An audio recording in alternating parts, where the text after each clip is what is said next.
انه الكم خاطر تخطبوا بنتي لابنك وضاح، ومثل ما بيقول المثل اخطب لبنتك قبل ما تخطب لابنك. يا بي لك ابني هذا ابن عمتك، يعني هو بغلافتك عندي. بس مو هيك. صهري، هاي البنت اعتبرها بنتك، واذا بدك انا من هلا بكتب الكتاب، وعليم الله هذا الكلام ما بقوله لو على قطع رقبتي، وبدكم تنتقدوني انتقدوني.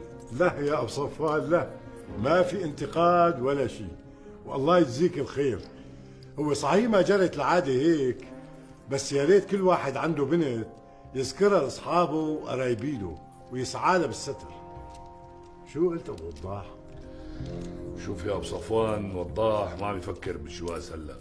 هو صحيح انا عم دور على عروس، بس مو لوضاح، لك لمين؟ لديبو الاجير اللي عندي بالمضافه. بقى اذا بيناسبك انك تخطبه اياه لنتكل